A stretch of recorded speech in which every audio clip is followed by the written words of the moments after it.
Buenas noches, hoy les vengo a presentar sobre la posición sedental en el trabajo. La biomecánica es la persecución de la posición sedentaria en los puestos de trabajo. Los problemas surgen como consecuencia de la propia posición del cuerpo, la posición de las manos, de las muñecas y en el ángulo visual. A corto plazo pueden producir molestias agudas, a la fatiga, a la incomodidad o incluso al dolor en algunas partes del cuerpo. A alturas del asiento hay sensaciones de incomodidad y afectando a la circulación sanguínea, también produce un contacto insuficiente entre las plantas del pie y el suelo, lo que reduce la estabilidad del cuerpo. La profundidad en el asiento es un valor excesivo. Es una compresión en la zona posterior de las rodillas, en el borde frontal del asiento, es un riesgo sanguíneo de las piernas y pies, del tejido de la vestimenta. Puede originar irritaciones cutáneas y molestias. Para evitar eso, el usuario conscientemente desplazará las nalgas hacia adelante, lo que elimina el apoyo lumbar en la estabilidad de extensificación en el esfuerzo muscular.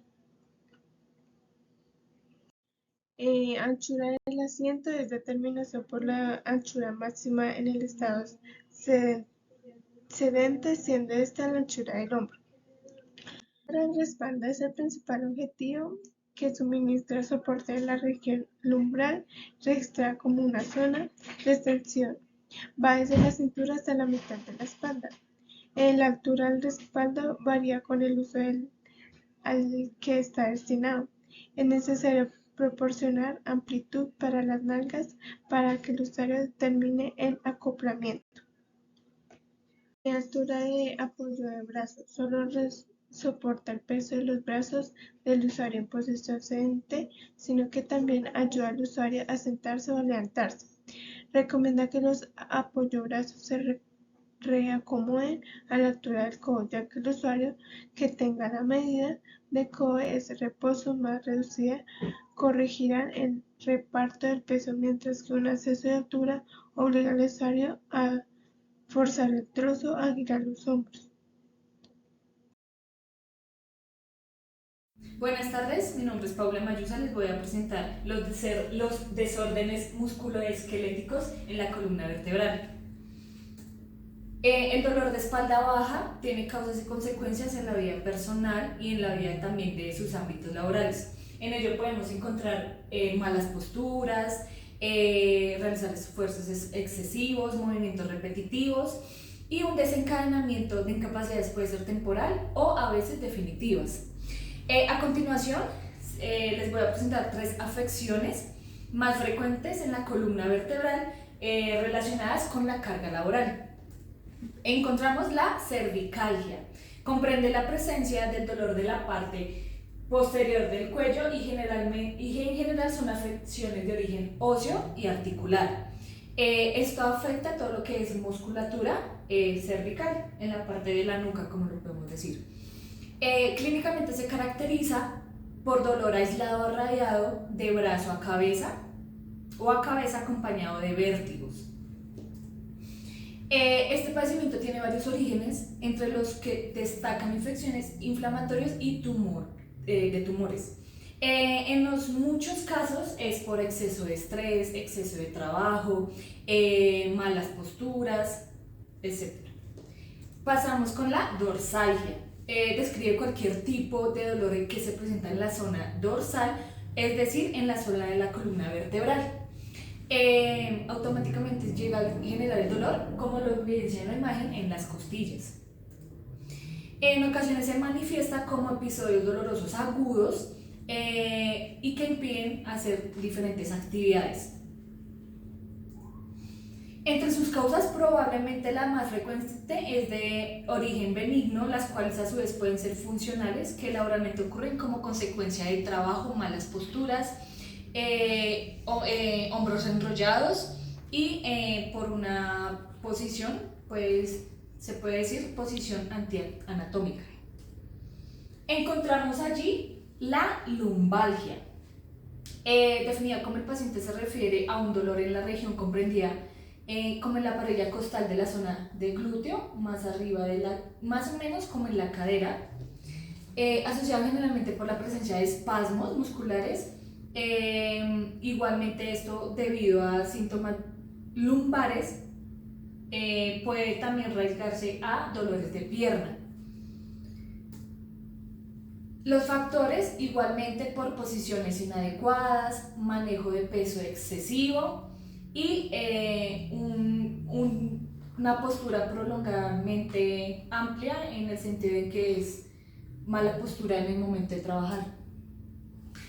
Este también frecuentemente tiene una relación directa con el trabajo. La lumbalgia puede ser mecánica postural. Se encuentra, pues, la causa es subyacente. Mala postura, no hacer pausas activas, estar en un tiempo determinado con la misma postura. Entonces, por eso es recomendable hacer pausas activas, levantarse, tomar aire, estirar el cuerpo, ya que pues eso afecta lo que es el cuerpo de la persona. Gracias. Buenas noches, chicos. Hoy les vengo a presentar desórdenes musculoesqueléticos del miembro superior. ¿Qué es? Son trastornos que afectan los músculos, los tendones, las articulaciones y otras estructuras relacionadas en la región del brazo, el hombro, el codo, la muñeca y la mano. Estos trastornos se caracterizan por dolor, la incomodidad o la disfunción de estas áreas. Algunos ejemplos comunes de trastornos musculoesqueléticos del miembro superior incluyen síndrome del túnel carpiano. ¿Qué es? Es una condición en la cual el nervio mediano que pasa por el túnel carpiano en la muñeca se comprime, lo que puede causar dolor, hormigueo, entumecimiento y debilidad en los dedos. Otro ejemplo, la tendinitis. Es una inflamación de los tendones, que son las estructuras fibrosas que unen los músculos a los huesos. La tendinitis en el miembro superior puede afectar los tendones en el hombro, tendinitis de manguito de los rotadores, el codo de tenista o codo de golfista, y la muñeca, tendinitis de Kerbein, causando dolor y limitación del movimiento. Epicondilitis, también conocida como codo de tenista, es una lesión que involucra la inflamación de los tendones en la parte externa del codo. Se caracteriza por dolor en el codo y debilidad en el agarre. Síndrome de hombro doloroso. Es una afección que causa dolor e incomodidad en el hombro debido a la inflamación de los tendones o las estructuras en la articulación del hombro. Puede dificultar el movimiento del brazo y causar debilidad.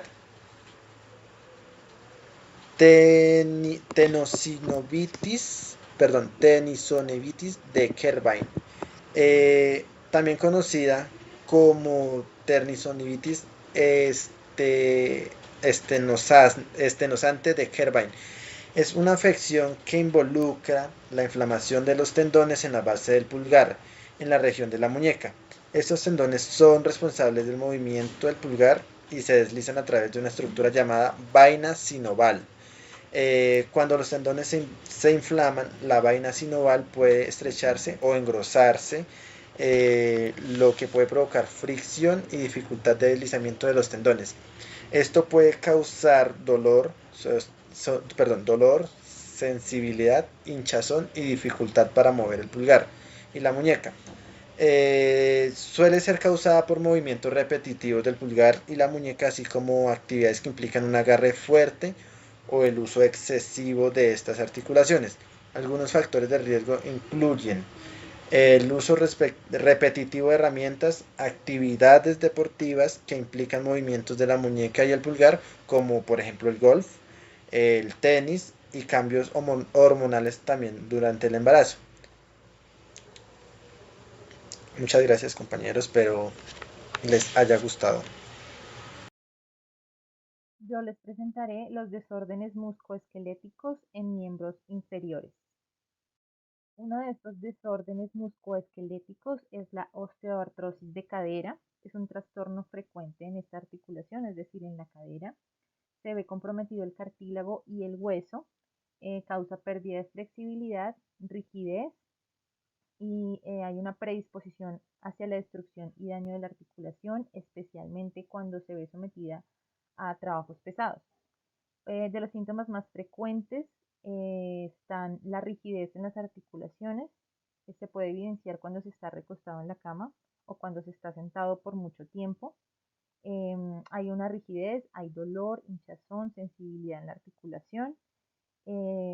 Otro de los síntomas es el sonido o sensación de crujido o fricción del hueso contra hueso. Y otro de los síntomas es la incapacidad para moverse en las actividades rutinarias. Un ejemplo, ponerse los calcetines o los zapatos puede causar mucho dolor. En la imagen se puede evidenciar cuando la cadera está sana, se ve el recubrimiento del cartílago para proteger la fricción que causa el movimiento, eh, para proteger los dos huesos durante la fricción. O en la otra imagen se ve la cadera ya con artrosis, que es, ya se ve el desgaste del cartílago, lo cual hace que haya una mayor fricción y es lo que causa la rigidez, el dolor y la sensibilidad. Otro de los desórdenes más comunes es la bursitis trocantérica. En primer lugar explicaré lo que es una bursa, que es a lo que se refiere su nombre. Una bursa es una bolsa serosa que protege a los tendones del roce contra el hueso. En esta imagen podemos ver las bursas que están localizadas entre los músculos o tendones que están a los lados. Este trastorno es más frecuente en las mujeres, consiste en una inflamación de las bursas trocantéricas que se ubican en la parte lateral de la cadera. Está asociado a un apoyo incorrecto de las piernas o a mantener una mala postura, ya sea sentado o de pie. En algunos casos el dolor puede irradiarse hacia la rodilla o hacia la pelvis, en otros casos es un dolor muy localizado y punzante e intenso. Esta condición puede ser más frecuente o se puede evidenciar más en las personas que tienen alguna extremidad más corta que la otra. Seguimos con el síndrome del piriforme o del piramidal. Es una condición del músculo piriforme, que es este que vemos aquí, el cual irrita el nervio ciático. El dolor se ubica en la región glútea y se irradia a lo largo del nervio ciático, que es este que vemos acá. Es causado predominantemente por un acortamiento o contractura, es decir, por una tensión que el músculo ejerce directamente sobre el nervio ciático. Se atribuye a una sobrecarga de este músculo o a malos hábitos de postura, especialmente al permanecer mucho tiempo sentado. El síntoma principal es el dolor de la ciática, lo que comúnmente conocemos como la ciática. Se puede sentir sensibilidad, adormecimiento u hormigueo en el glúteo y a lo largo de la pierna. El dolor al sentarse empeora o al estar mucho tiempo de pie. El dolor en la parte inferior del glúteo es tan intenso que en algunos casos puede ser incapacitante. Continuamos con el dolor sacroiliaco o sacroileitis. Esta inflamación se ubica en la articulación sacroiliaca, es decir, la articulación que une el hueso ilíaco y el hueso sacro, que se ubica en estas dos regiones. Se manifiesta de diferentes formas, pero principalmente con dolor y disminución en los arcos de movimiento de la cadera. Se produce especialmente por levantamiento de cargas pesadas, pero también por hacer malos movimientos, es decir, por rotar la pelvis inadecuadamente. Puede producirse también en otros casos por estar mal sentados durante mucho tiempo en asientos muy duros. El dolor se localiza en la porción baja de la espalda, la cadera y puede irradiarse a los glúteos y puede sentirse también en la región inguinal. En las nuevas ocupaciones o trabajos es un reto porque se suele estar mucho tiempo en la posición sedente o sentado. A continuación les presentaré la bursitis isquiática o isquioglútea, conocida también como dolor por asiento del tejedor. Se caracteriza por un dolor intenso al sentarse o acostarse. Compromete la zona baja del hueso de la cadera y la unión que tiene con el tendón del glúteo mayor. Este dolor se irradia o se siente en la cara posterior del músculo. El origen está relacionado con factores traumáticos o accidentales, pero también puede presentarse por permanecer sentado durante periodos largos de tiempo en sillas duras. Dentro de los síntomas puede presentarse un calentamiento de la zona, dolor, enrojecimiento de la piel e hinchazón. En otras palabras, se siente como una inflamación de los glúteos. En la mayoría de los casos se presenta también en la noche o al estar acostado. En ciertos casos, cuando no hay un tratamiento adecuado, puede volverse una inflamación séptica, es decir, puede resultar en una infección. Iluminación en el ambiente de trabajo.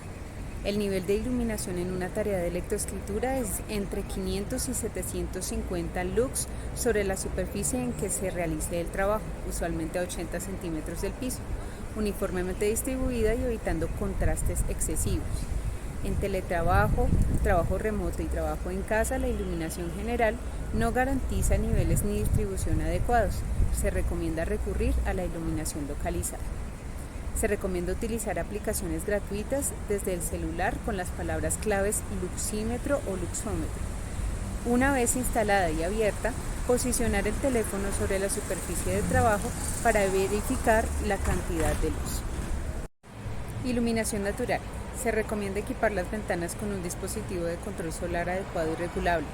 Es necesario difundir y redireccionar la luz solar que ilumina el puesto de trabajo para evitar el ingreso de luz solar directa, en particular en orientaciones de ventana norte durante todo el día, oeste en la tarde y este en la mañana. Posicionar la ventana perpendicularmente respecto a la ventana. En general, puede estimarse que la luz natural pueda sustituir a la iluminación artificial hasta una distancia de 4 metros desde las ventanas y durante la mayor parte del año. Recomendaciones de ergonomía visual para mejorar el trabajo con pantallas. Utilizar suficiente iluminación evitando contrastes altos en el campo visual. Tener una ventana en el lugar de trabajo aporta luz natural y permite un contacto con el exterior. La distancia de la pantalla debe ser entre 50 y 70 centímetros y debe estar a la altura de los ojos. Si el monitor es menor a 15 pulgadas, procurar un monitor externo. Contar con elementos agradables o afectivos en la decoración que inviten a mirarlos, variando el enfoque para evitar la fatiga visual. Determinar un puesto fijo de trabajo en el hogar, procurando una postura correcta en el mismo. Levantarse a menudo, si es posible, cada 30 minutos. Ninguna postura es buena si se sostiene con el tiempo. Seguir la regla 20-20-20. Cada 20 minutos apartar la mirada del monitor o pantalla durante 20 segundos, enfocando a 20 pies de distancia, 6 metros.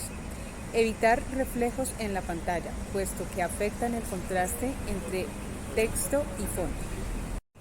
Para prevenir el deslumbramiento, debemos posicionar la pantalla perpendicular a la ventana y evitar la visión directa de fuentes de iluminación artificial. Parpadear con frecuencia y tomar agua. Evitar la exposición a la luz azul en la noche afecta al normal desarrollo del ciclo del sueño o vigilia. Elevar la pantalla con un soporte para situarla a nivel de los ojos. Si su tamaño es menor, se recomienda disponer de una pantalla externa. La altura de la pantalla debe situarse a nivel de los ojos y a una distancia que permita ver la imagen sin esfuerzos. Si el trabajo se realiza con computadora portátil, procurar teclado y ratón independientes.